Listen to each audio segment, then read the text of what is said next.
पिता परमात्मा कबीर परमेश्वर जी की असीम रजा से बच्चों हमें अपने घर का ज्ञान हुआ। काल के लोक के पीड़ा कितनी भयंकर है, इससे डर बना इसका ज्ञान होने से। और सतलोक के सुख की चाह बनी आपको ये सच्चा मार्ग, सच्चा ज्ञान, सच्चा भगवान और सच्ची भक्ति पूर्ण पूर्ण सतगुरु प्राप्त है। अपनी किस्मत को सराहा करो, ये बंदी छोड़, उस मालिक के गुण गाया करो। ये परमात्मा, हम इतने निकम्मे इंसानों पर आपने कैसे दया कर दी। हम कैसा जुल्म करके आपको छोड़कर इस गंदे लोक में आए। आप कितने दयालु हो। गरीबदास जी कहते सतगुरु आए दया करी, इस गंदे लोक में झांके भी कोई नहीं ऊपर जाने के बाद। गरीबदास जी कहते सतगुरु आए दया करी इसे गंदे लोक में, और उस सुख स्थान को छोड़कर जैसे केशव और कबीर रूप में जब मालिक दोनों रूप धारण करके आपस में चर्चा करते हैं, हमें समझाते हैं। केशव कहता है कहो कबीर क्यों उतरे ऐसे मुल्क मलिन, इसे मलिन लोक में क्यों आए आप। और वो छोड़े हीरे मोती लाल वहां ऐसे सुख सुविधा छोड़े आप। तो कबीर साहब कहते हैं लौ सागर में आए हैं जीव हमारे लाल, इनके लिए आया गोता मारू स्वर्ग में जा बैठू पाताल, गरीब दास ढूंढता फिर अपने हीरे मोती लाल। देखो, सतगुरु आए दया करी ऐसे दीन दयाल, बंदी छोड़ वृत्तास का उसका गुण है। बंदी छोड़ काल के लोक से छुड़वाने वाले और जक्ष अग्नि प्रतपाल, हमारा पालन पोषण धारण पोषण करने वाले वही हैं।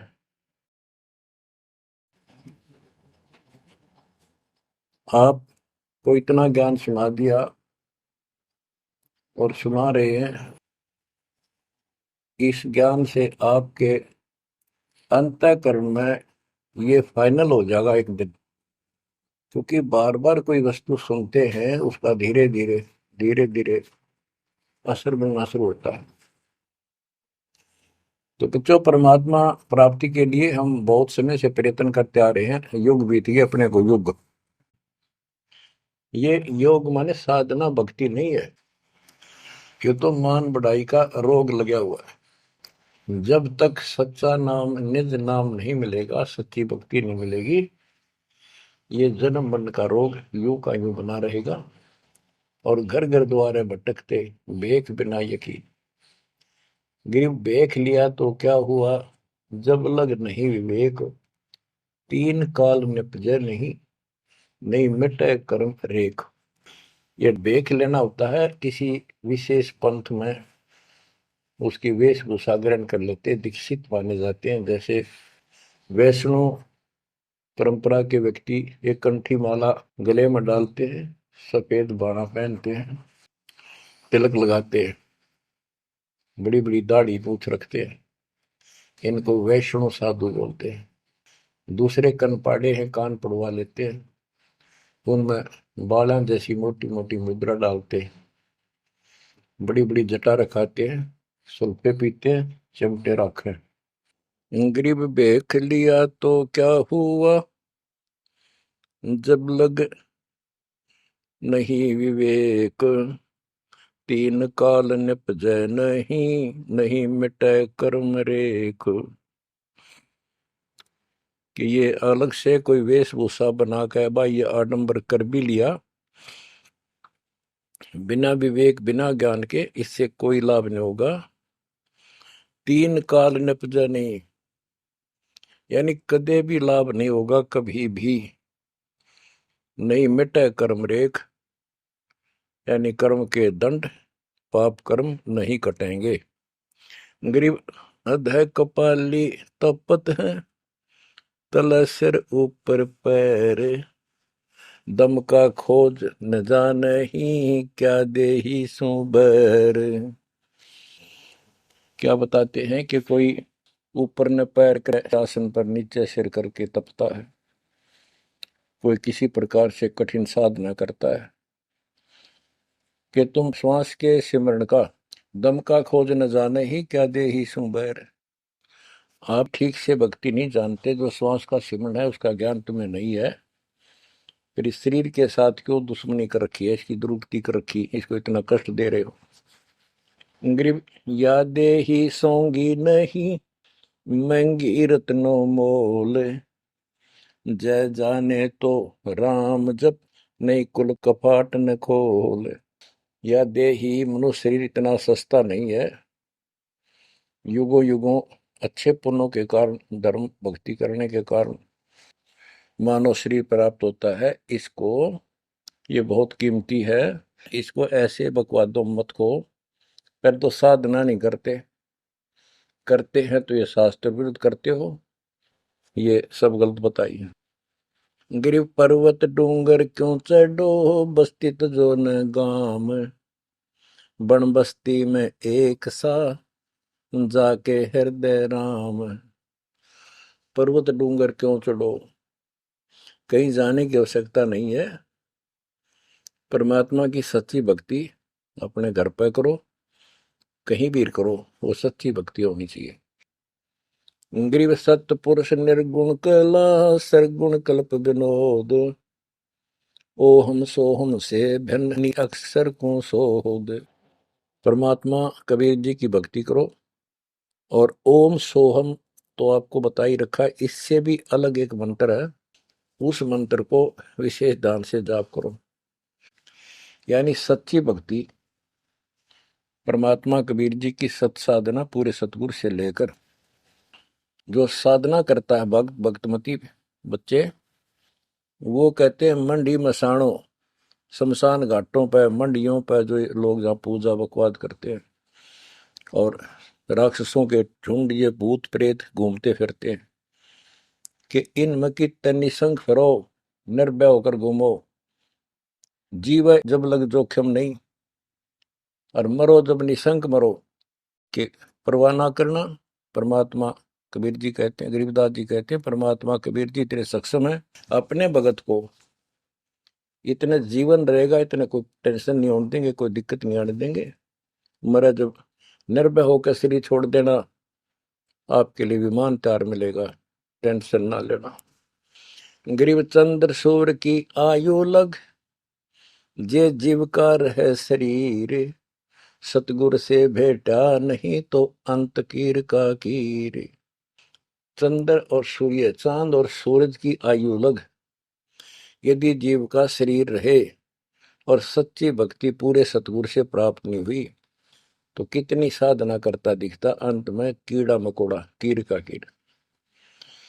गरीब एक पलक जुग जीवना, जे सतगुरु भेटा होए। रोम रोम तारी लगे, सुरति सुहंगम पोए। कि एक पलक यानी कुछ समय के लिए भी सच्चे सतगुरु की आपने संगत सत्संग सुन लिया, तो धीरे धीरे आत्मा उसको कैच करती चली जाती है, रुचि बढ़ती चली जाती है, और फिर अंत में दीक्षा लेकर अपना कल्याण कराता है। गिरिब डेरे डंडे खुश रहो, खुशे लहन मोक्ष। ध्रुव प्रहलाद उधर गए तो डेरे में क्या दोष। अब जैसे बहुत सी धारणाएं गलत पैदा कर रखी है, कहाँ कहाँ से समझाई आपको, इतने उल्टी सीधी बातें घर कर रखी है, हमारे हृदय डाल रखी है, प्रत्येक व्यक्ति को अज्ञान से भर रखा कूट कूट कर। कई कहते हैं कि गृहस्थी पार नहीं हो सकते, बाल ब्रह्मचारी रहो, उनकी मुक्ति होगी। गरीबदास जी स्पष्ट करते हैं कि डेरे डंडे खुश रहो, खुश रे लहन मोक्ष। यदि ब्रह्मचर्य का पालन करने मात्र से मोक्ष होता है, तो ये हिजड़े तो पहले पार हो जाए, इनका तो कोई दिक्कत को नहीं किसी प्रकार की। फिर कहते हैं ध्रुव पर लाद उधर गए, फिर डेरे में क्या दोष। डेरा माने गृहस्थी। ध्रुव 5 साल की आयु में इन्होंने कठी साधना की। ये पिछले संस्कारों से ऐसे रिजल्ट मिलते हैं। इनको परमात्मा मिले विष्णु रूप में। इसने राज मांगा, इसको राज मिल गया। इसका भाई उत्तम को राज दे दिया गया था, जो इसकी मौसी का बेटा था, और वो किसी लड़ाई में मारा गया। इकलौता पुत्र शेष ध्रुव बच गया उत्तान पात के। तो वो राज जो मां ने कर्म फोड़ के एक भगत को सताकर अपनी बहन को भी सताया था, इस सुरीति ने, जो उत्तम की मां थी। ध्रुव का भाई उत्तम था, मौसी का बेटा। तो उसने इतने कर्म खराब किए, अपनी बहन को सताया, ध्रुव भगत को तंग किया, उसका लात मारी, धक्के मारे, अपने बेटे को राज दिलाया। परमात्मा की लीला देखो। उत्तम युद्ध में मारा गया, ध्रुव को फिर वो राज मिला। ध्रुव की अपनी भी शादी हो चुकी थी और उत्तम वाली पत्नी भी ध्रुव के साथ लगाई गई। तो कहने का भाव ये है, बकवाद नहीं चले। वे विचार परमात्मा को कति पसंद नहीं, पर शादी विवाह कभी मना नहीं किया। ब्रह्मा विष्णु महेश तीनों शादीशुदा, और इनके उपासकों को ब्रह्मचारी रहना चाहिए। अच्छी बात है, बकवाद नहीं करनी चाहिए, लेकिन ये एक गलत धारणा बनाना अच्छी बात नहीं। डेरे डंडे खुसरो हो, खुसरे लहन मोक्ष, ध्रुव प्रहलाद उधर गए तो डेरे में क्या दोष। प्रहलाद को 10 साल की उम्र में भगवान प्राप्ति हुई थी, यानी नरसिंह रूप धारण करके परमात्मा उसके लिए आए, और उसके बाप राक्षस को मारा, प्रहलाद को राज दिया। प्रहलाद का विवाह हुआ, प्रहलाद का पुत्र बैलोचन हुआ, और बैलोचन के राजा बलि हुए। जो प्रहलाद का पोता था राजा बलि, जिसने 100 अश्वमेघ यज्ञ की, और परमात्मा 52 बनकर आए और उसका वो यज्ञ खंड किया, पाताल का राज दिया। तो कहने का भाव ये है कि जब तुम मानते हो ध्रुव और प्रहलाद पार हो गए, तो जब ये पार हो गए तो गृहस्थी में क्या दिक्कत है। यदि जिस तरह ये लोग दिखावा करते हैं, जंगल में चले गए, तपस्या करते हैं, एक टांग पर खड़े हैं, कोई ऊपर न पैर करके तपस्या कर रहा है, कोई 5 धोनी ला रहा है, कोई पानी में खड़ा है, अगर ऐसे ही भगवान प्राप्ति हो तो 12 नंबर तक कभी ना गृहस्थियों का। जबकि साधना थी यही थी, डेरा डंडा खुश रहो, अपने घर रहो, भक्ति करो, धंधा करो, निर्वाह करो, निर्वाह के लिए काम करो। जैसे गीता अध्याय 3 श्लोक 9 में कहा है कि अर्जुन, यदि तू एक स्थान पर बैठ कर भक्ति करेगा तो तेरा निर्वाह कैसे चलेगा। कर्म सन्यासी की बजाय कर्म योगी बन, काम भी कर, राम भी रट। 8वें अध्याय के 7वें श्लोक में कहा कि तू युद्ध भी कर और मेरी भक्ति भी कर। यानी काम, युद्ध से कठिन तो काम होता ही नहीं।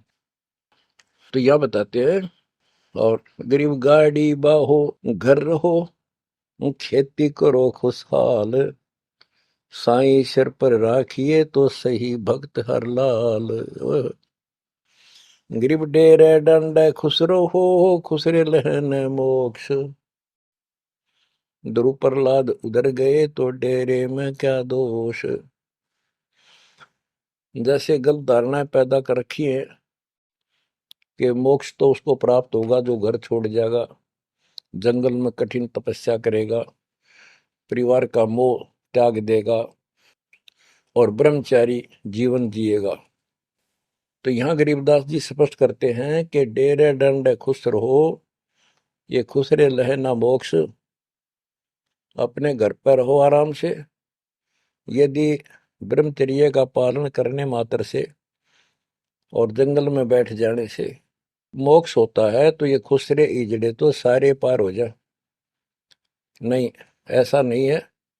आप मानते हो ध्रुव पार हो गया, आप मानते हो प्रहलाद पार हो गया। ध्रुव 5 साल की उम्र में भक्ति के लिए निकला, कठिन साधना की, उनका विश्वास देखकर भगवान ने उनको दर्शन दिए। ध्रुव को राज की चाह थी और कुछ नहीं मांगा था, क्योंकि कारण क्या था, उत्तान पात राजा था और ध्रुव की माँ उसकी पत्नी थी, यानी राजा की रानी थी। उसको कोई संतान नहीं हुई, वृद्धावस्था हो गई थी, आधे से ज्यादा उम्र हो गई थी। तो उसकी ध्रुव की माँ सुनीति थी। सुनीति ने अपने घर जाके अपने माता पिता से अपनी छोटी बहन सुनीति राजा के लिए मांगा। कारण ये था कि एक दिन नारद जी आए। नारद जी ने बताया उस सुनीति को, ध्रुव की माँ को, कि राजा दूसरी शादी करे, उसके बाद आपको पुत्र पहले होगा, उसको बाद में होगा, वैसे संतान नहीं होगी, यह संयोग है। रानी ने राजा को मनाया, अपने घर वालों से रिक्वेस्ट करी, आखिर में उस लड़की छोटी बहन को राजा के शादी करवा दी। अब सुरीति ने ये ईर्ष्या होगी कि मेरी बहन ने मेरा जीवन बर्बाद कर दिया, एक बूढ़े का ब्याह करवा दिया मेरा, मैं किसी राजा के शादी होती, स्वतंत्र रहती। जब विवाह करके राजा आ रहा था, सीमा के ऊपर कहा, यहाँ लेके आ रहा था अपनी सुरीति सेकंड पत्नी को, राज की सीमा पे जाके रथ रुकवा लिया और बोली, वो सुरीति मेरी कंडीशन है, ये मानोगे तो मैं आगे कदम रखूंगी, नहीं मैं तेरे साथ नहीं जाऊंगी। राजा ने पूछा क्या बात है? कि जो मेरी बहन है उसको निकाला दे दे, उसको अलग रखेगा, उसको खाने का भी माप तोल के देना होगा, दुहागन करेगा। इसमें काफी कंडीशन होती, दुहागन के लिए अलग से मकान बनाया जाएगा। राजा ने मान लिया। और दूसरे ये होगा कि जो मेरा पुत्र होगा उसको राज मिले, मेरी बहन के पुत्र को राज न मिले। इस तरह की शर्त सारी राजा ने मान ली। आगे फिर पहले ध्रुव हुआ। ध्रुव जब उत्पन्न हुआ उस समय माँ वैराग्य में थी, घर से अलग दूसरी जगह रखा हुआ था। और ये बहुत लंबी कहानी है, इतना यहाँ नहीं बता पाऊंगा। तो उत्तम को राज दे दिया, ध्रुव को धिक्कार दिया, भगा दिया उसकी माँ ने। तो ये लंबी कहानी है, यहाँ इतना समय नहीं मैं आपको बता पाऊंगा। तो ध्रुव परमात्मा से राज लेने के लिए माँ से पूछा ध्रुव ने, माँ उत्तम को राज किसने दिया? बेटा भगवान देता है, परमात्मा ने दिया, उसके भाग में लिख दिया, तेरे भाग में नहीं है। तो ध्रुव बोला मैं भगवान से राज लूंगा, यूं कहकर छोड़ कर चल पड़ा।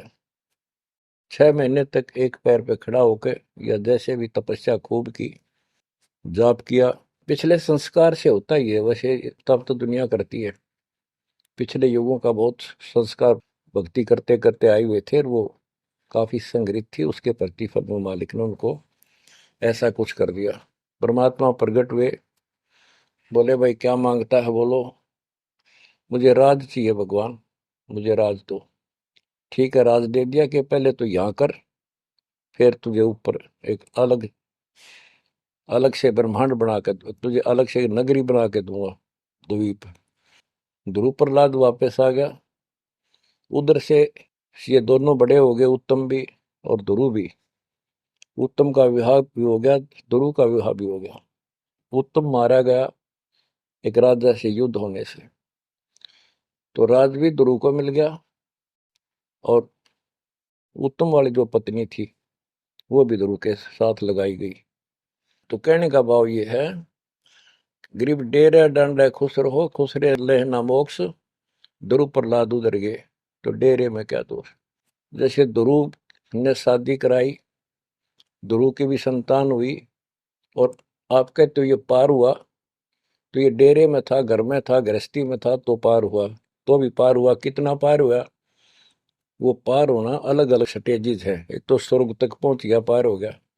ये स्वर्ग तक पहुंचने को पार मानते थे। सत साहिब जी, इस वीडियो के बनाने का उद्देश्य हमारा किसी को भी नीचा दिखाना व किसी की भावनाओं को ठेस पहुंचाने का नहीं है। इस वीडियो के बनाने का उद्देश्य हमारा संत रामपाल जी महाराज जी के ज्ञान के द्वारा पूर्ण परमात्मा कौन है सभी संसार को बताना है। तो आइए देखते हैं जगत गुरु तत्वदर्शी संत रामपाल जी महाराज जी द्वारा लिखी गई पुस्तक हिंदू साहिबान नहीं समझे गीता वेद पुराण, पेज नंबर 99 से। विशेष जानकारी प्रश्न 13। अब हिंदू साहिबान कहेंगे कि पुराणों में श्राद्ध करना, कर्म कांड करना बताया है, तीर्थों पर जाना पुण्य बताया है। ऋषियों ने तप किए, क्या उनको भी हम गलत माने? श्री ब्रह्मा जी ने, श्री विष्णु जी तथा श्री शिव जी ने भी तप किए, क्या वे भी गलत करते रहे हैं? उत्तर, ऊपर श्रीमद् भगवत गीता से स्पष्ट कर दिया है कि जो घोर तप करते हैं वे मूर्ख हैं, पापाचारी, क्रूर कर्मी हैं।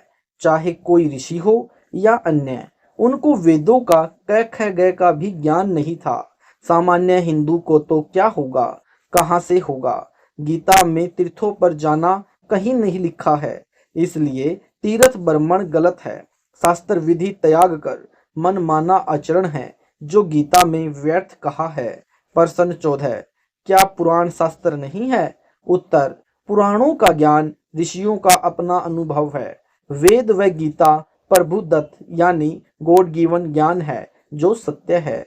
ऋषियों ने वेदों को पढ़ा लेकिन ठीक से नहीं समझा, जिस कारण से लोक वेद यानी एक दूसरे से सुने ज्ञान के आधार से साधना की। कुछ ज्ञान वेदों से लिया यानी ओम ओम यानी ओम नाम के आधार से साधना की। कुछ ज्ञान वेदों से लिया यानी ओम नाम का जाप यजुर्वेद अध्याय 40 श्लोक 15 से लिया। तप करने का ज्ञान ब्रह्मा जी से लिया।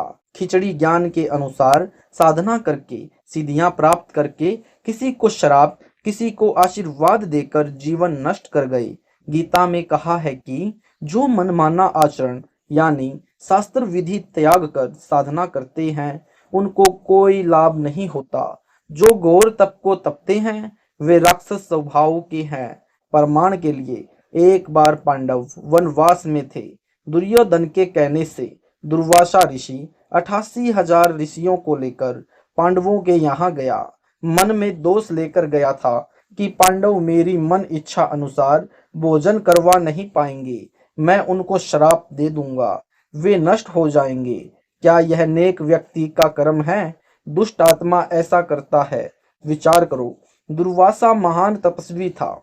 उस घोर तप करने वाले पापचारी नराधम ने क्या जुल्म करने की ठानी, दुखियों को और दुखी करने के उद्देश्य से गया। क्या ये राक्षसी कर्म नहीं था? क्या यह क्रूर कर्मी नराधम नहीं था? इसी दुर्वासा ऋषि ने बच्चों के मजाक करने से क्रोधवश यादवों को श्राप दे दिया। गलती 3-4 बच्चों ने की तथा यानी प्रद्युम्न पुत्र श्री कृष्ण आदि ने श्राप पूरे यादव कुल का नाश होने का दे दिया। दुर्वासा के श्राप से 56 करोड़ यानी 56 करोड़ यादव आपस में लड़कर मर गए। श्री कृष्ण जी भी मारे गए। क्या ये राक्षसी कर्म दुर्वासा का नहीं था? अन्य कर्म पुराण की रचना करने वाले ऋषियों के सुनो। वशिष्ठ ऋषि ने एक राजा को राक्षस बनने का श्राप दे दिया। वह राक्षस बनकर दुखी हुआ। वशिष्ठ ऋषि ने एक अन्य राजा को इसलिए मरने का श्राप दे दिया जिसने ऋषि वशिष्ठ से यज्ञ अनुष्ठान न करवाकर अन्य से करवा लिया। उस राजा ने वशिष्ठ ऋषि को मरने का श्राप दे दिया। Page number 100। दोनों की मृत्यु हो गई। वशिष्ठ जी का पुनर्जन्म इस प्रकार हुआ जो पुराण कथा है। 2 ऋषि जंगल में तप कर रहे थे। एक अप्सरा स्वर्ग से आई, बहुत सुंदर थी। उसे देखने मात्र से दोनों ऋषियों का वीर्य संकलन यानी वीर्यपात हो गया। दोनों ने बारी बारी जाकर कुटिया में रखे खाली गड्ढे में वीर्य छोड़ दिया। उससे एक तो वशिष्ठ ऋषि वाली आत्मा का पुनर्जन्म हुआ, नाम वशिष्ठ ही रखा गया। दूसरे का कुंभज ऋषि नाम रखा जो अगस्त ऋषि कहलाया। विश्वामित्र ऋषि के कर्म, राज त्याग कर जंगल में गया, घोर तप किया, सिद्धियां प्राप्त की। वशिष्ठ ऋषि ने उसे राज ऋषि कहा। उससे क्रोधित होकर वशिष्ठ जी के 100 पुत्रों को मार दिया। जब वशिष्ठ ऋषि ने उसे ब्रह्म ऋषि कहा तो खुश हुआ, क्योंकि विश्वामित्र राज ऋषि कहने से अपना अपमान मानता था, ब्रह्म ऋषि कहलाना चाहता था। विचार करो, क्या ये राक्षसी कर्म नहीं है? ऐसे ऐसे ऋषियों की रचनाएं हैं 18 पुराण। एक समय ऋषि विश्वामित्र जंगल में कुटिया में बैठा था। एक मेनका नामक उर्वशी स्वर्ग से आकर कुटी के पास घूम रही थी। विश्वामित्र उस पर आसक्त हो गया। पति पत्नी व्यवहार किया। एक कन्या का जन्म हुआ, उसका नाम शकुंतला रखा। कन्या 6 महीने की हुई तो उर्वशी स्वर्ग में चली गई। बोली, मेरा काम हो गया। तेरी औकात का पता करने इंद्र ने भेजी थी, वह देख ली। कहते हैं विश्वामित्र उस कन्या को कण्व ऋषि की कटिया के सामने रखकर फिर से गहरे जंगल में तप करने गया। कण्व ऋषि ने उस कन्या को पाल पोसकर राजा दुष्यंत से विवाह किया। विचार करो, विश्वामित्र पहले उसी गहरे जंगल में घोर तप करके आया ही था। आते ही वशिष्ठ जी के पुत्र मार डाले। उर्वशी से उलझ गया, नाश करवाकर फिर डले डोलने लगा। फिर क्या वह गीत पढ़कर गाया था। उसी लोक वेद के अनुसार शास्त्र विधि रहित मनमाना आचरण किया। फिर विश्वामित्र ऋषि ने राजा हरिश्चंद्र से छल करके राज्य लिया। राजा हरिश्चंद्र उनकी पत्नी तारावती तथा पुत्र रोहतास के साथ अत्याचार किए। अगस्त ऋषि का चमत्कार। एक अगस्त ऋषि हुआ है, यानी जो कुंभज से जन्म था। उसने तप करके सिद्धियां प्राप्त की, सातों समुद्रों को एक घूंट में पी लिया, फिर वापसी भर दिया अपनी महिमा बनाने के लिए। क्या यही मुक्ति है? ऐसे ऐसे ऋषियों की अपनी विचारधारा पुराण है। पुराणों में जो ज्ञान वेदों व गीता से मेल नहीं करता वह लोक वेद है, उसे त्याग देना चाहिए। Page number 101। इन ऋषियों से प्राप्त लोक वेद को वर्तमान पवित्र हिंदू धर्म के वर्तमान धर्म प्रचारक गीता मनीषी आचार्य तथा शंकराचार्य व महामंडलेश्वर प्रचार कर रहे हैं तथा हिंदू धर्म के अनुयायी यानी हिंदू उसी अज्ञान को ढो रहे हैं जो गीता में मनमाना आचरण बताया है, अर्थात व्यर्थ साधना कही है। अब पुण्य उसी विषय पर चर्चा करता हूँ कि हिंदू साहिबान नहीं समझे निर्मल गीता ज्ञान। प्रश्न 15। हिंदू पक्ष। भक्ति व धर्म कर्म तो लगभग सब करते हैं, आप तथा आपके अनुयायी ही नहीं करते। आप कहना क्या चाहते हैं? आपकी बातों से लग रहा है कि आपके अतिरिक्त कोई ठीक से भक्ति नहीं करते। उत्तर, यह सही है। दास यानी रामपाल दास यही कहता है कि विश्व में कोई भी गुरु मेरे अतिरिक्त शास्त्रोक्त साधना न तो स्वयं करता और न ही अपने अनुयायियों से करवाता है, क्योंकि उनको अपने अपने शास्त्रों का ज्ञान ही नहीं है। आप निम्न बातें नोट करो और बताओ। प्रश्न 16। क्या आप बता सकते हैं गीता अध्याय 18 श्लोक 62 में गीता बोलने वाले प्रभु ने अपने से अन्य किस परमेश्वर की शरण में जाने को कहा है? उत्तर, हिंदू पक्ष। श्री कृष्ण यानी श्री विष्णु जी ने अपनी शरण में आने को कहा है। श्री विष्णु जी से ऊपर कोई शक्ति यानी सत्ता अर्थात भगवान ही नहीं है। फिर अपने से अन्य की शरण में जाने को कहने का प्रश्न ही नहीं है। प्रश्न 17। आपको शास्त्रों का ज्ञान नहीं है, इसलिए आप ऐसी बातें कह रहे हो। उत्तर, हिंदू पक्ष। मैं 40 वर्ष से धार्मिक ग्रंथों गीता व पुराणों को पढ़ता आ रहा हूँ, मुझे पूर्ण ज्ञान है। प्रश्न 18। हिंदू पक्ष। प्रमाण दिखाओ जो बातें आप कह रहे हो कि श्री विष्णु जी से ऊपर श्री देवी जी व उससे ऊपर काल ब्रह्म है, काल ब्रह्म से ऊपर परम अक्षर ब्रह्म है। उत्तर, आप झूठ कह रहे हो कि श्री विष्णु जी से ऊपर कोई परमात्मा यानी शक्ति नहीं है। Page number 102। पेश है प्रमाण के लिए संक्षिप्त श्रीमद् देवी भागवत यानी पुराण के प्रथम स्कंद के अध्याय 4 पृष्ठ नंबर 44 से 45 की फोटोकॉपी, जिसमें श्री विष्णु जी ने कहा है कि मैं देवी दुर्गा यानी अष्टांगी की भक्ति करता हूँ, इससे बड़ी शक्ति यानी भगवान कोई नहीं है। इस संक्षिप्त श्रीमद् देवी भागवत के उल्लेख से हिंदू पक्ष का दावा गलत सिद्ध होता है कि श्री विष्णु से ऊपर कोई भगवान नहीं है, क्योंकि श्रीमद् देवी भागवत यानी देवी पुराण के प्रथम स्कंद के अध्याय 4 में प्रमाण है कि एक बार श्री ब्रह्मा जी ने श्री विष्णु जी को महान तप करते हुए देखकर प्रश्न किया कि हे प्रभु, आप देवताओं के अध्यक्ष, जगत के स्वामी तथा सर्व जीवों के शासक होते हुए भी किस देवता की आराधना में ध्यान मगन है? मुझे असीम आश्चर्य तो यह हो रहा है कि आप देवेश्वर एवं सारे संसार के शासक होते हुए भी समाधि लगाए बैठे हैं। आप सर्व समर्थ पुरुष से बढ़कर कौन विशिष्ट है, उसे बताने की कृपा कीजिए। ब्रह्मा जी के विनीत वचन सुनकर भगवान श्री हरि उनसे कहने लगे, ब्रह्मन सावधान होकर सुनो, मैं अपने मन का विचार व्यक्त करता हूँ। मैं भगवती अद्याशक्ति यानी अष्टांगी यानी देवी दुर्गा, पेज नंबर 103, देवी दुर्गा का ध्यान तप करके किया करता हूँ। ब्रह्मा जी, मेरी जानकारी में इन भगवती शक्ति यानी प्रकृति देवी अष्टांगी देवी से बढ़कर दूसरे कोई देवता नहीं है। इस संक्षिप्त देवी भागवत पुराण के लेख से स्पष्ट हुआ कि श्री विष्णु जी यानी श्री कृष्ण जी श्री देवी दुर्गा जी की भक्ति यानी पूजा करते हैं। कहा है कि इस अद्याशक्ति से बड़ा कोई यानी देवता भगवान मेरी जानकारी में नहीं है। लेखक हिंदू साहेबान की झूठ सामने है जो कहते हैं कि श्री कृष्ण जी यानी श्री विष्णु जी से बढ़कर कोई देवता यानी परमेश्वर नहीं है, जबकि श्री विष्णु जी ने अपने से अन्य सर्वसमर्थ शक्ति श्री देवी दुर्गा को बताया है। ओम नाम का ब्रह्म का जाप है, इससे ब्रह्मलोक प्राप्त होता है। ब्रह्म आकाश में ब्रह्मलोक में रहता है। संक्षिप्त श्रीमद देवी भागवत यानी पुराण गीता प्रेस गोरखपुर से प्रकाशित व मुद्रित हैं, जिसके संपादक है हनुमान प्रसाद पोदार व चिमन लाल गोस्वामी। के 7वें सकंद के अध्याय 36 में श्री देवी जी ने राजा हिमालय से कहा है कि पर्वतराज, उस ब्रह्म का क्या स्वरूप है, यह बतलाया जाता है। यानी श्री देवी जी ने पहले तो कहा कि मेरी भक्ति करो, तो ऐसे करो जैसे अध्याय 35 में बताया है, परंतु मेरी व अन्य सबकी भक्ति छोड़कर उस एकमात्र परमात्मा को ही जानो, दूसरी सब बातों को छोड़ दे। यही अमृत स्वरूप परमात्मा के पास पहुंचाने वाला पुल है। संसार समुद्र से पार होकर अमृत स्वरूप परमात्मा को प्राप्त करने का यही सुलभ साधन है।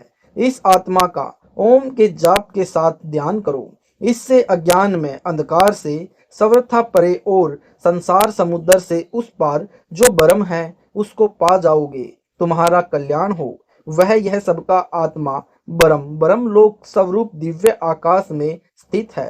गीता अध्याय 18 श्लोक 62 में गीता ज्ञान दाता यानी ब्रह्म ने कहा है कि परम शांति प्राप्त करनी है, अर्थात जन्म मरण से छुटकारा चाहता है तो तथा सनातन परम धाम को प्राप्त करना चाहता है तो उस परमेश्वर की शरण में जा, जिसके गीता अध्याय 8 श्लोक 3 में परम अक्षर ब्रह्म कहा है, तथा गीता अध्याय 8 श्लोक 8, 9, 10 में कहा है कि जो उस परम अक्षर ब्रह्म की भक्ति करता है उसी को प्राप्त होता है। गीता अध्याय 15 श्लोक 4 में गीता ज्ञान दाता ने कहा है कि यानी तत्व ज्ञान रूपी शस्त्र से अज्ञान को काट कर उसके पश्चात परमेश्वर के उस परम पद की खोज करनी चाहिए, जहां जाने के पश्चात साधक लौटकर संसार में नहीं आते। जिससे संसार की रचना की है उसकी भक्ति कर। गीता ज्ञान बोलने वाला क्षर ब्रह्म यानी काल निरंजन है, वह परम अक्षर ब्रह्म की भक्ति करने को कह रहा है। विचार करें, श्री कृष्ण जी यानी श्री विष्णु जी श्री देवी दुर्गा को सबसे बड़ी बता रहे हैं। श्री देवी दुर्गा ब्रह्म यानी क्षर पुरुष को समर्थ बता रही है। पेज नंबर 104 उसकी भक्ति के लिए कह रही है। ब्रह्म यानी गीता ज्ञान देने वाला काल अपने से समर्थ, सबकी उत्पत्ति करता, सबके धारण पोषण करता, पुरुषोत्तम अविनाशी परमेश्वर की भक्ति करने को कह रहा है। इससे सिद्ध हुआ कि हिंदू गुरु साहिबानों को अपने सदग्रंथों का ही ज्ञान नहीं है।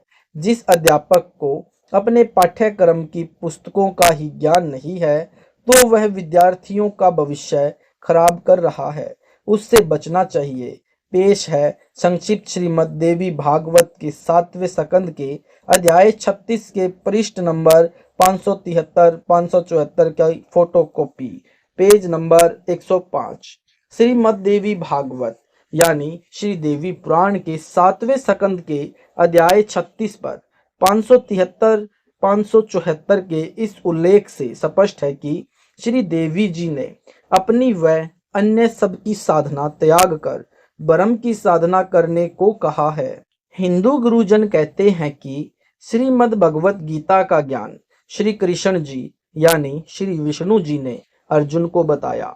यह भी इनकी झूठ है। वास्तव में श्रीमद् भगवत गीता का ज्ञान श्री कृष्ण में प्रवेश करके ब्रह्म यानी काल ने कहा है।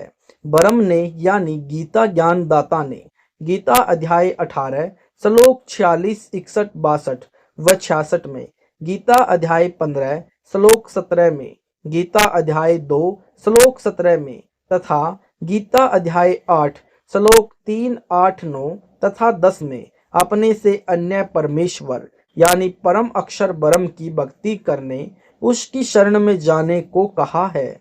उसी को परमात्मा, सबका धारण पोषण करने वाला अविनाशी परमेश्वर व पुरुषोत्तम कहा है। पढ़े यह फोटोकॉपी गीता अध्याय 18 श्लोक 62 की, जो जय दयाल गोविंद का द्वारा अनुवादित है तथा भारत की प्रसिद्ध गीता प्रेस गोरखपुर से प्रकाशित व मुद्रित है। यानी गीता अध्याय 18 श्लोक 62 की फोटोकॉपी। लेखक, क्या आप जानते हैं गीता अध्याय 7 श्लोक 29 में गीता ज्ञान देने वाले प्रभु ने कहा है कि जो साधक केवल यानी जरा वृद्धावस्था के दुख से तथा मरण यानी मृत्यु के दुख से छूटने के लिए ही प्रयत्नशील है यानी साधना करते हैं, वे यानी तत्ब्रह्म, उस ब्रह्म यानी गीता अध्याय 18 श्लोक 62 में बताए परमेश्वर को तथा संपूर्ण अध्यात्म ज्ञान यानी तत्व ज्ञान को तथा संपूर्ण कर्मों को जानते हैं, यानी एक लेवा एक देवादूतम वाली कथा जानते हैं। उत्तर हिंदू पक्ष नहीं। प्रश्न 19 हिंदू पक्ष, क्या आप जानते हैं कि तत्ब्रह्म कौन है? प्रमाण गीता व पुराणों से बताओ। Page number 106। उत्तर यानी लेखक का, हाँ सुनो। गीता अध्याय 8 श्लोक 1 में अर्जुन ने गीता ज्ञान देने वाले से प्रश्न किया कि यानी किम तत्ब्रह्म, यानी तत्ब्रह्म क्या है, जिसके विषय में आपने गीता अध्याय 7 श्लोक 29 में कहा है। इसका उत्तर गीता ज्ञान बताने वाले प्रभु यानी आपके अनुसार श्री कृष्ण जी ने गीता अध्याय 8 श्लोक 3 में दिया। कहा है कि वह परम अक्षर ब्रह्म है।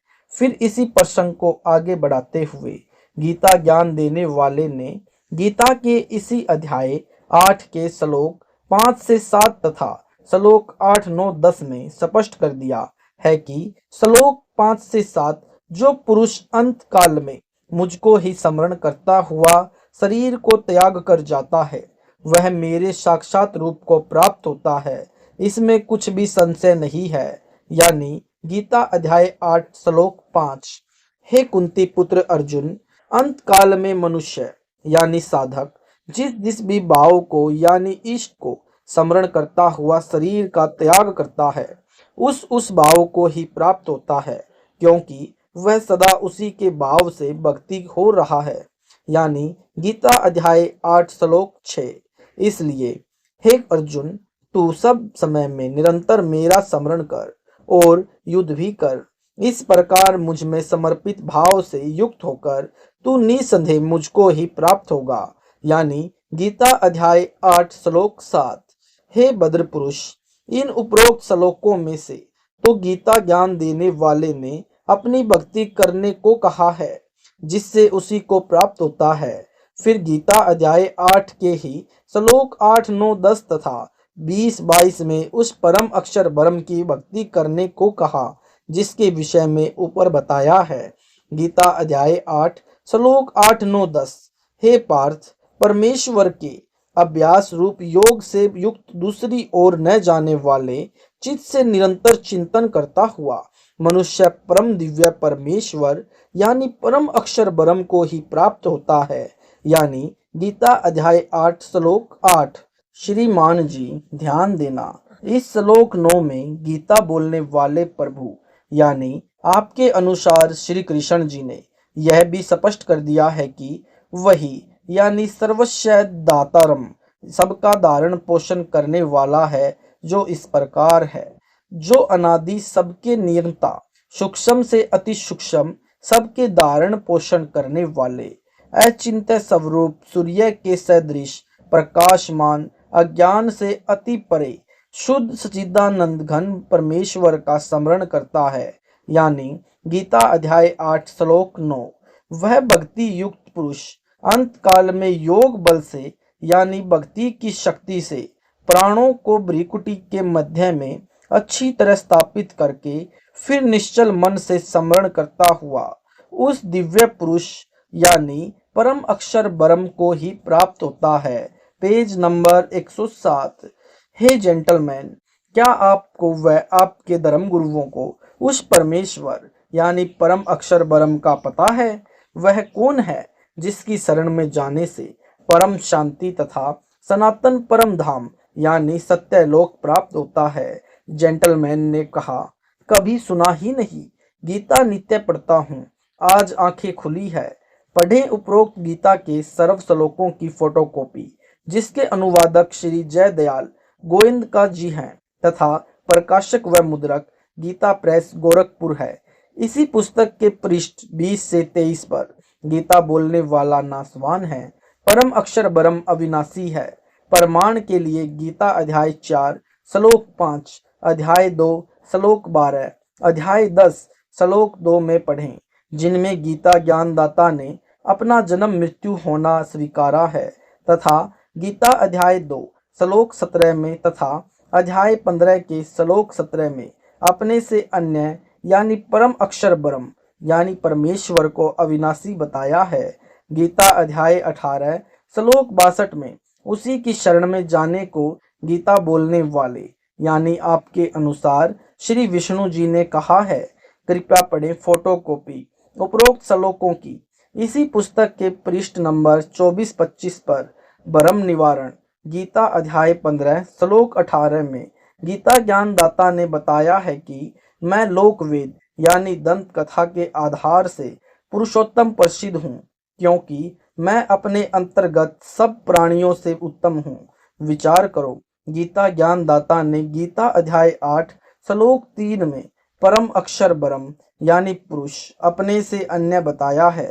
श्लोक 5 से 7 में अपनी भक्ति करने को कहा है, तथा गीता अध्याय 8 के ही श्लोक 8, 9, 10, 20, 22 में अपने से अन्य परम अक्षर ब्रह्म यानी परम अक्षर पुरुष यानी सच्चिदानंद घन ब्रह्म यानी दिव्य परम पुरुष यानी परमेश्वर की भक्ति करने को कहा है। गीता अध्याय 8 श्लोक 9 में भी उसी को सबका धारण पोषण करने वाला बताया है। इसी प्रकार गीता अध्याय 15 श्लोक 17 में अपने से अन्य परम अक्षर पुरुष को पुरुषोत्तम कहा है, उसी को सबका धारण पोषण करने वाला अविनाशी कहा है। फिर गीता अध्याय 15 श्लोक 18 में अपनी स्थिति बताई है कि मैं तो लोकवेद यानी सुनी सुनाई बातों दंत कथाओं के आधार से पुरुषोत्तम प्रसिद्ध हूँ, यानी वास्तव में पुरुषोत्तम तो ऊपर गीता अध्याय 15 श्लोक 17 में बता दिया है। कुछ एक व्यक्ति श्लोक 18 को पढ़कर कहते हैं कि देखो, गीता ज्ञान देने वाला अपने को पुरुषोत्तम कह रहा है, इससे अन्य कोई पुरुषोत्तम नहीं है। उसकी मूर्ख सोच का उत्तर ऊपर स्पष्ट कर दिया है। Page number 108। आदि सनातन यानी मानव धर्म की पूजा व साधना, प्रश्न 20। शास्त्रों में कौन से भक्ति कर्म यानी कर्तव्य करने योग्य तथा कौन से कर्म न करने योग्य हैं? श्रीमद् भगवत गीता में गीता अध्याय 8 श्लोक 13 में गीता ज्ञान देने वाले प्रभु ने अपनी भक्ति या पूजा का केवल एक अक्षर ओम स्मरण करने का बताया है। इसके अतिरिक्त अन्य नाम यानी अकर्तव्य न जाप करने वाले हैं।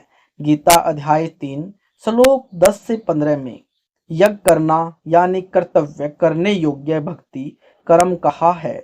उनसे यानी परम अक्षर ब्रह्म अविनाशी परमात्मा को इष्ट रूप में प्रतिष्ठित करने को कहा है। यज्ञ 5 प्रकार की है।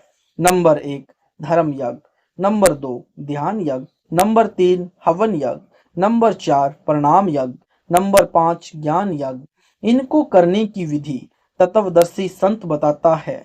यह प्रमाण गीता अध्याय 4 श्लोक 32, 33, 34 में भी है। गीता अध्याय 4 श्लोक 32 सच्चिदानंद घन ब्रह्म अपने मुख कमल से बोली वाणी में तत्व ज्ञान बताता है। उससे पूर्ण मोक्ष होता है। उसको जानकर तो कर्म बंधन से सर्वथा मुक्त हो जाएगा। यानी गीता अध्याय 4 श्लोक 32, गीता अध्याय 4 श्लोक 33।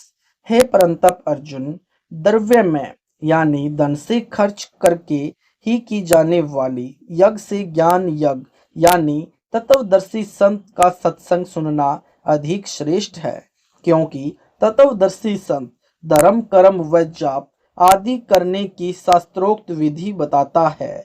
जैसे बिना ज्ञान के कर्ण यानी छठा पांडव ने केवल सोना यानी गोल्ड ही दान किया, उससे उसको स्वर्ग में सोने के पर्वत पर छोड़ दिया। उसे भूख लगी तो भोजन मांगा। उसे बताया गया कि आपने अन्न दान यानी धर्म यज्ञ नहीं किया, केवल सोना दान किया, इसलिए भोजन नहीं मिलेगा। यदि तत्वदर्शी संत मिला होता तो कर्ण पांचों यज्ञ करके पूर्ण मोक्ष प्राप्त करता। इसलिए गीता अध्याय 4 श्लोक 33 में कहा है कि द्रव्य में यज्ञ से ज्ञान यज्ञ श्रेष्ठ है, यानी ज्ञान यज्ञ। तत्वदर्शी संत का ज्ञान सुनने से पता चलता है कि शास्त्र विधि अनुसार कौन से भक्ति कर्म है। गीता अध्याय 4 श्लोक 34 में कहा है कि उस तत्व ज्ञान को जो सच्चिदानंद घन ब्रह्म परमात्मा अपने मुख कमल से वाणी बोलकर बताता है, उस वाणी में लिखा है, उसको तत्वदर्शी संतों के पास जाकर समझ। उनको भली भांति दंडवत प्रणाम करने से, उनकी सेवा करने से और कपट छोड़कर सरलता पूर्वक प्रश्न करने से वे परमात्मा तत्व को जानने वाले ज्ञानी महात्मा तुझे उस तत्व ज्ञान का उपदेश करेंगे। वह तत्व ज्ञान मेरे यानी लेखक रामपाल दास के पास है, जो सूक्ष्म वेद यानी सूक्ष्म वेद में स्वयं सच्चिदानंद घन ब्रह्म कबीर जी ने अपने मुख कमल से बोली वाणी यानी कबीर वाणी में बोलकर बताया है। पेज नंबर 109, जो श्री धर्मदास जी यानी बांधवगढ़ वाले ने लिखा है। फिर परमेश्वर कबीर जी ने वही ज्ञान अपनी प्रिय आत्मा संत गरीबदास जी को बताया था तथा अपना सत्य लोक दिखाया था। फिर संत गरीबदास जी ने आंखों देखी महिमा कबीर जी की बताई है। सूक्ष्म वेद में संपूर्ण अध्यात्म ज्ञान है। चारों वेदों यानी ऋग्वेद, यजुर्वेद, सामवेद तथा अथर्ववेद का ज्ञान सूक्ष्म वेद से लिया गया है, परंतु अधिक ज्ञान छोड़ा गया है। उसकी पूर्ति करने के लिए परमेश्वर स्वयं पृथ्वी पर आए थे। संपूर्ण अध्यात्म ज्ञान बताया था। गूढ़ रहस्य श्रीमद् भगवत गीता का। हे भद्र पुरुष, हिंदू धर्म के धर्म गुरुओं को वेदों व श्रीमद् भगवत गीता का क ख का भी ज्ञान नहीं है। न ऋषियों में ऋषियों को ज्ञान था। सर्वधर्मों के धर्म ग्रंथों का ज्ञान मेरे गुरुदेव स्वामी राम देवानंद जी महाराज जी के आशीर्वाद से मुझे है। गुरुदेव जी की कृपा से गीता के गूढ़ रहस्यों को ठीक से समझा है। मेरे को मूल ज्ञान यानी तत्व ज्ञान प्राप्त हुआ है, जिसे सूक्ष्म वेद भी कहा है, जिसके कारण सर्व धर्म शास्त्रों को यथारूप में जानना सरल हो गया है। हिंदू धर्म गुरुओं को तत्व ज्ञान नहीं था, इसलिए अर्थों के अनर्थ कर रखे हैं। प्रमाण देता हूँ, ध्यान व धीरज के साथ सुन व देखें। गीता अध्याय 4 श्लोक 32 में कहा है, पहले गीता प्रेस गोरखपुर से प्रकाशित तथा मुद्रित श्री जय दयाल गोविंद का जी द्वारा अनुवादित गीता में दिखाता हूँ, जो उन्होंने अड़ंगा अनुवाद किया है। कृपया पढ़ो गीता अध्याय 4 श्लोक 32 की फोटोकॉपी, पेज नंबर 110। इस अनुवाद में कई शब्दों के अर्थ गलत किए हैं। ब्राह्मण का अर्थ वेद की तथा मुखे का अर्थ वाणी में किया है, जो गलत है। गीता अध्याय 17 श्लोक 23 में भी ब्रह्मण्य शब्द है, वहां इसी अनुवादक ने अर्थ ठीक किया है। ब्रह्मण्य का अर्थ सच्चिदानंद घन ब्रह्म किया है। यदि गीता अध्याय 4 श्लोक 32 में ब्रह्मण्य का अर्थ सच्चिदानंद घन ब्रह्म किया जाए तो सही सरलार्थ हो जाता है, जो इस प्रकार बनता है। परमेश्वर सबसे ऊपर के लोक में निवास करता है, वहां से चलकर पृथ्वी पर आता है। यथार्थ अध्यात्म ज्ञान यानी तत्व ज्ञान अपने मुख कमल से बोली वाणी में बताता है।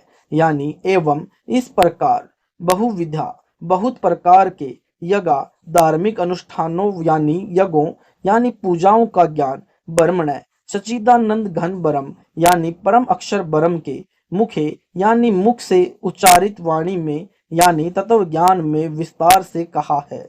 उन सबको कार्य करते करते किया जा सकता है। ऐसा जान, उन सब क्रियाओं को जानबूझकर तू सर्वथा बंधन से मुक्त हो जाएगा। यानी उस तत्व ज्ञान के आधार से साधना पूजा करके पूर्ण मोक्ष यानी कभी जन्म मरण नहीं हो ऐसा मोक्ष प्राप्त करेगा। विशेष इन्हीं अनुवादकों ने गीता अध्याय 16 श्लोक 1 में यज्ञ का अर्थ प्रसंगवश धार्मिक पूजा व धार्मिक अनुष्ठान किया है। इस गीता अध्याय 4 श्लोक 32 में भी यज्ञ का अर्थ पूजाओं किया जाए तो सरलार्थ सही हो जाता है। अनुवादक ने यज्ञ का अर्थ यज्ञ किया है, यहाँ धार्मिक पूजाओं व अनुष्ठानों करना चाहिए। गीता अध्याय 4 श्लोक 34 का इन्हीं अनुवादकों ने अनुवाद ठीक किया है, जिसमें कहा है कि उस तत्व ज्ञान को तू तत्वदर्शी ज्ञानियों के पास जाकर समझ। उनको भली भांति दंडवत प्रणाम करने से, उनकी सेवा करने से और कपट छोड़कर सरलता पूर्वक प्रश्न करने से वे परमात्म तत्व को भली भांति जानने वाले ज्ञानी महात्मा तुझे उस तत्व ज्ञान का उपदेश करेंगे। यानी गीता अध्याय 4 श्लोक 34। सत साहिब जी, वीडियो अच्छा लगा तो वीडियो को लाइक करें, शेयर करें, कमेंट करें। अगर आप हमारे चैनल पर नए हैं तो हमारे चैनल को सब्सक्राइब करना न भूलें।